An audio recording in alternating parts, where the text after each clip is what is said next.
কবরস্থান, কিন্তু কিছু কিছু বাড়ি আছে তারা নিজেকে কবরস্থান বানিয়ে রেখেছে।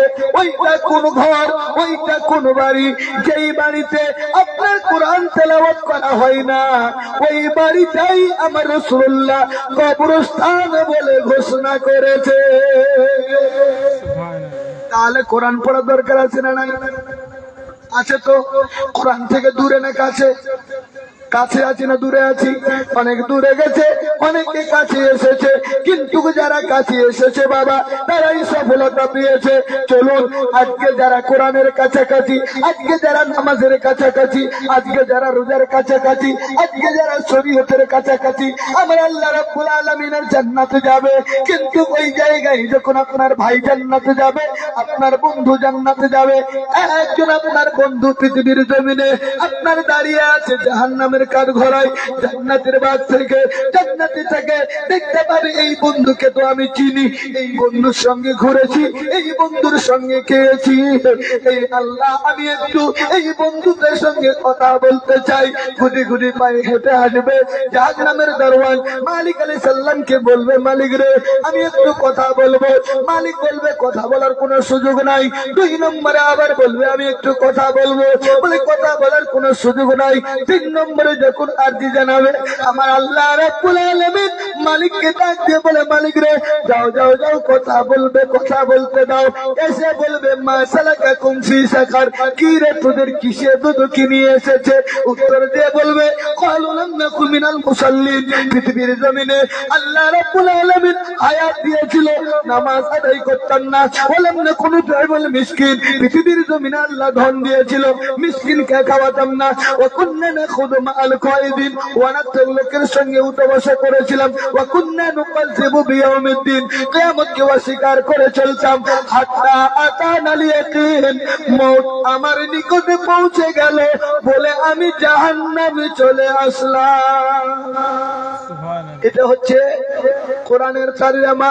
সূরা মুদাসসির 42, 43, 44, 45, 46 6টি আয়াত।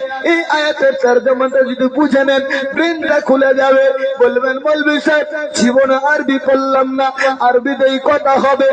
মুসলমান আরবিতে কথা হবে। আপনি ফার্সি পড়েছেন সেটাও কাজে নয়, আপনি হিন্দি পড়ে কথা বলেন সেটাও নয়, কিন্তু আরবিতেই মুখে জবান দাঁড়ায় বলবে মা সালাকাকুম ফি সাকার। কিরে সে দুদিকে নিয়ে এসেছে, ও জাহান্নামী নিজে উত্তর দিয়ে বলবে ক্বালু লাম নাকু মিনাল মুসাল্লিন। পৃথিবীর জমিনে আল্লাহ হায়াত দিয়েছিল রে, নামাজ আদায় করতাম না, নামাজ পড়তাম না। মাওলানা ইমামরা, মুফতিরা, মৌলভীরা এতবার নামাজের তাকিদ দিয়েছে, নামাজের ধার পাশে যেতাম না।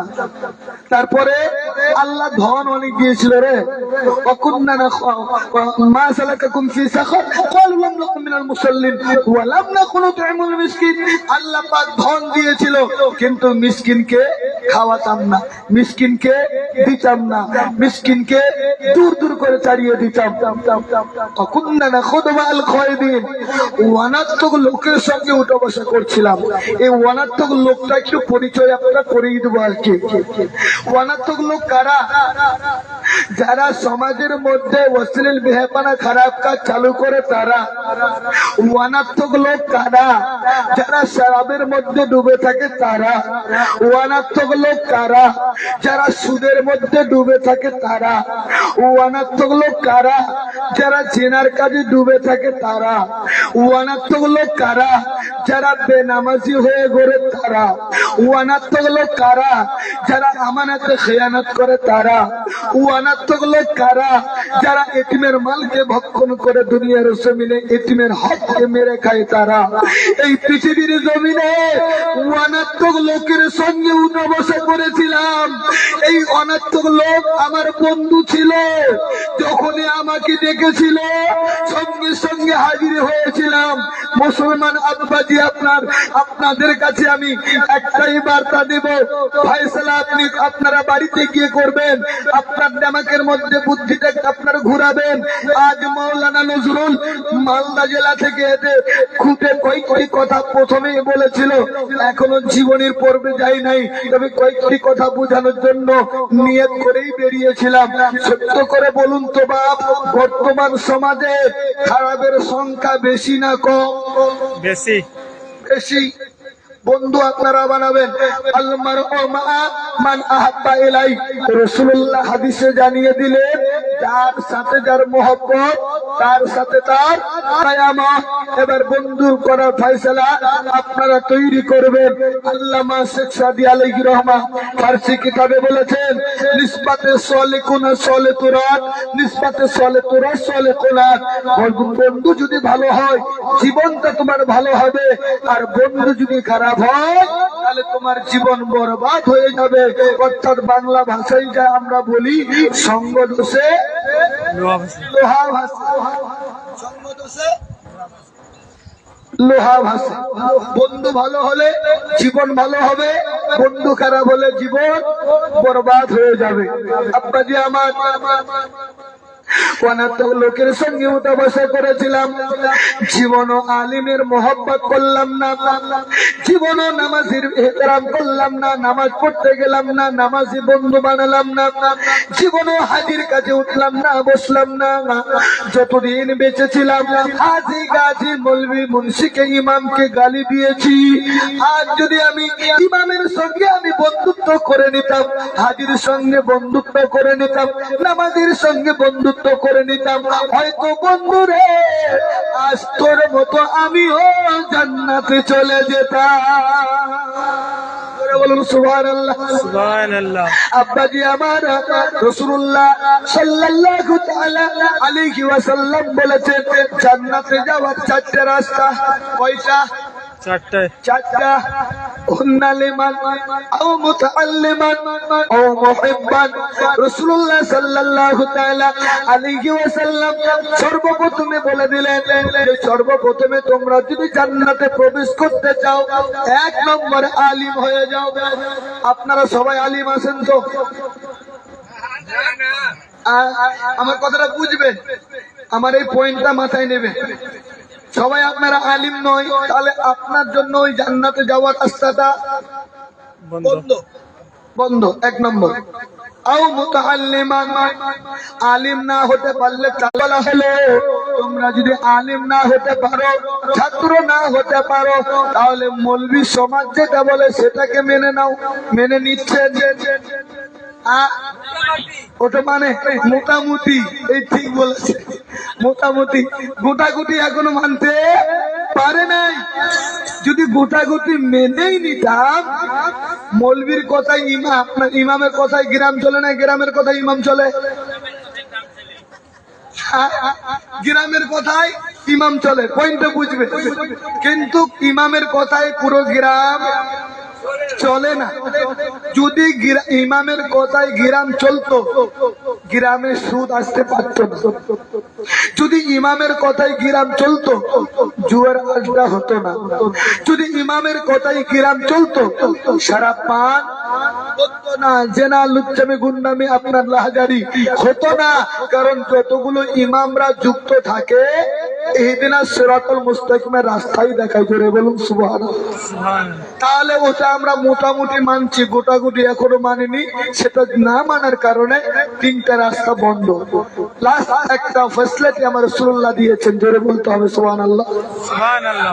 আও মুহিব্বান, তোমরা আলিম না হতে পারলে, ছাত্র না হতে পারলে, মৌলভী সমাজকে তোমরা যদি না মেনে নিতে পারলে, কমসে কম মৌলভীকে মোহব্বত করবে, আলিমকে ভালোবাসবে। এই আলিমকে ভালোবাসার কারণে কাল কিয়ামতের ময়দানে আল্লাহর জান্নাতে চলে যাবে। চারটা হয়ে গেল। ওয়াকুন্না নাখুদু মাআল খায়দিন, লোকের সঙ্গে উঠা বসা করছিলাম। ওয়াকুন্না নুকাযযিবু বিয়াউমিদ্দিন, কিয়ামতকে অস্বীকার করে চলতাম। কিয়ামত যে হতো, কিয়ামতকে বিশ্বাস করতাম না। কিয়ামত যে হতো, মানুষের মাঝে বলে বেড়াতাম কি হবে, মরার পরে দেখা যাবে। কি হবে, কবরে গিয়ে দেখা যাবে। এই এমন লোক আছে না নাই? আছে তো, এমন লোক আছে। হয়তো আপনাদের এলাকায় নাই, কিছু কিছু এলাকায় পাওয়া যায়। বলবি স্যার কি হবে, মরার পর দেখা যাবে। আমরা বলি বাপ খাল মরে দেখ ঠোকনটা পড়বে কেমন, পাইকারি ধরনের ঠোকন পড়বে। নাস্তিকের একটা দল থাকে, নাস্তিক, এই কথাটা বলে আমি জীবনীতে ঢুকে যাব। নাস্তিকের একটা দল আছে যারা আল্লাহ আল্লাহ রসুলকে, আল্লাহকে কটু কথা বলতে ছাড়িনি গো। রসুলের কথা বাদে দিন, আমার আল্লাহকে নিয়ে তারা আপনার কটু কথা বলে, রসুলকে নিয়ে কটু কথা বলে। এই দলটার নাম বলা হয়েছে নাস্তিকের দল। যারা পৃথিবীর জমিনে এখনো কোন জায়গায় এমন মানুষ আছে কবরকে নিয়ে, হাসরকে নিয়ে, নবীকে নিয়ে কটু কথা বলে থাকে তো বা থাকে। আচ্ছা, একটা পয়েন্ট খালি বুঝিয়ে দিই, তারপর আমি একদম জীবনী পর্যায়ে যাব। আব্বাজি, আমার সিরিয়ার জমিনে সেমিনার হচ্ছে, বক্তব্য চলছে। আজকে আপনাদের গ্রামে এত সুন্দর একটা স্টেজ সাজিয়েছে, এক এক করে আলিমরা বক্তব্য দিচ্ছিল, তাই না বা? শেষে আমি দিচ্ছি, বুঝবেন। আমি শুধু আপনাদের দেমাগ গুলোকে হাজির করার জন্য কেন দু তিনটে SMS গুছিয়ে বলতেছি, তারপরে আলোচনা একদম জীবনীর পর্বে চলে যাব। অসংখ্য মায়েরা এসেছে, মৌতের জালসা, আপনার কবরস্থানের জালসা আপনাদেরকে শোনাবো। আব্বাজিরা আপনারা আছেন, মুরব্বী দিক থেকে আমি ঘটনা শুরু করব। আব্বা মুরব্বী থাকলে কতটা লাভ হয়, আপনার ছেলে কয়টা থাকলে মুরব্বীদের কি হুকুম হয়, জীবনীর পর্বে আমি শোনাচ্ছি। সিরিয়ার জমিনে এমন একটা স্টেজ করা হয়েছে, ওই স্টেজে হিন্দুরা বক্তব্য দেয়, জৈনরা বক্তব্য দেয়, খ্রিস্টানদের বক্তব্য দেয়, বৌদ্ধরা বৌদ্ধর বক্তব্য দেয়, মুসলমান মৌলবীরা শরীয়তের বক্তব্য দেয়। চতুর্দিক থেকে বাবা ঘিরাও করা। হঠাৎ করে এক নাস্তিক এসে দাঁড়িয়ে গেছে। এখানে কি হচ্ছে রে? বলছে সেমিনার চলছে, বক্তব্য চলছে। বলছে আমি কে? তুই তো নাস্তিক, নাস্তিকের জায়গা হবে না। তো বাদশাকে খবর দিই, বাদশার কালে খবর দেওয়া হলো যে এমন একটা নাস্তিক এসেছে, আপনার সঙ্গে কথা বলবো। আচ্ছা ডাকো। নাস্তিক ভিতরে আসলো, আসার পরে বলছে বলো কি বলতেছ? আচ্ছা মাচ্ছা, আপনি তো মুসলমান? বলে হ্যাঁ। আমি যদি বলি মুসলমান মানে মূর্খ, ইসলাম মানে হচ্ছে মূর্খতা, কথাটা কতটা নিবে? রাগ হবে কি হবে না? রাগ হবে তো। বাচ্চার কাছে ওইভাবে কথা বলছি। এখন যদি আমি এই নবীর স্টেজে বলি মুসলমান মানে হচ্ছে মূর্খ, ইসলাম মানে হচ্ছে মূর্খতা, তো আমাকে পিটবে কি পিটবে না? ধরবে কি ধরবে না? তোরা বলবি কেরা এই মুসলমানকে মূর্খ বলছে, ইসলামের উপরে আঙ্গুল তোরা মূর্খতা বলছে, স্বাভাবিক একটা রাগ হবে বাবা। ওই নাস্তিক বলতেছে বাদশাহ, এক নম্বরে আপনি ভুল করেছেন। আমি একটা নাস্তিক হলে কি হবে মানুষ, তবে আপনাকে নিমন্ত্রণ দেওয়ার কথা, আপনি নিমন্ত্রণ দেননি, এটা ভুল করেছেন। বাদশাহ বলছে আমি ভুল করি না, নাস্তিকের সঙ্গে কোনো লেনা দেনা থাকে না। নাস্তিক বলতেছে বাদশাহ, আপনি যদি আমাকে 5টা মিনিট সময় দেন, আমি 3টা প্রশ্ন করব। এই 3টা প্রশ্নের উত্তর যদি কেউ দিয়ে দিতে পারে, আমি নাস্তিক আজকেই কলেমা পড়ে মুসলমান হয়ে যাব। তাই বলে সুযোগ দেওয়া হলো। দাঁড়িয়ে বলে মুসলমানের মৌলবীরা শোনো। বলে কি হলো? বলে ইসলাম, মুসলমান মানে হচ্ছে মূর্খ, ইসলাম মানে হচ্ছে মূর্খতা। এই কথাটি আমি বলেছি, তবে এটাও বলছি তোমরা যাকে রব মানো, তোমরা যাকে আল্লাহ মানো, তোমরা যাকে রিজিক দাতা মানো, সে আল্লাহর আগে কে ছিল? কে ছিল গো আল্লাহর আগে? আল্লাহর আগে কে ছিল জানা নাই। যখন মৌলবীরা উত্তর দিতে পারলো না, ওই নাস্তিক বলতেছে হুজুর মৌলবী সাহেবরা পারেনি, লেখেন মুসলমান মানে হচ্ছে মূর্খ, ইসলাম মানে হচ্ছে মূর্খতা। এই কথাটা আমার চূড়ান্ত সত্য কথা। 2 নম্বর প্রশ্ন বলছি, বলেন তোমরা যাকে রব মানো, তোমরা যাকে আল্লাহ মানো, সে আল্লাহ এখন কোন দিকে দেখছে? আল্লাহ কোন দিকে দেখছে কেউ বলতে পারে? একজন ব্যক্তি উঠে দাঁড়িয়ে বলতেছে, হুজুর এর মাথা খারাপ, কারণ নাস্তিক তার কাটে গেছে, একে স্টেজ থেকে নামান। লেখেন বাদশাহ, মুসলমান মানে হচ্ছে মূর্খ, ইসলাম মানে হচ্ছে মূর্খতা। 3 নম্বর প্রশ্ন, তোমরা যাকে রব মানো, তোমরা যাকে আল্লাহ মানো, তোমরা যাকে রিজিক দাতা মানো, সে আল্লাহ এখন কি করছে? কয়টা প্রশ্ন? 3টা। উত্তরটা কারো জানা আছে? বলে দিই 2 মিনিটে, দিলটা বাগ বাগ হয়ে যাবে। অনেক ব্যক্তি নাস্তিকদের কথা বলে, তাদের মতো কথাবার্তা বলে, হাদিস কোরআন যতই বলেন তারা বিশ্বাস কম করে, বিশ্বাসের দিকে আসে না। সেই জন্য আল্লাহ তাবারক ওয়া তাআলা যুগে যুগে ইমামদেরকে নিযুক্ত করে দিয়েছেন তার যোগ্য জবাব দেওয়ার জন্য। নোমান বিন সাবিত, তার বাড়ি রয়েছে বাবা ইরাকের জমিনে। জোরে বলি সুবহানাল্লাহ। বাদশার মন বড় খারাপ হয়ে গেল। মুসলমান মানে হচ্ছে মূর্খ, ইসলাম মানে হচ্ছে মূর্খতা। এত বড় কথা তো সহ্য করা যায় না। এক উজির এসে বলতেছেন, হুজুর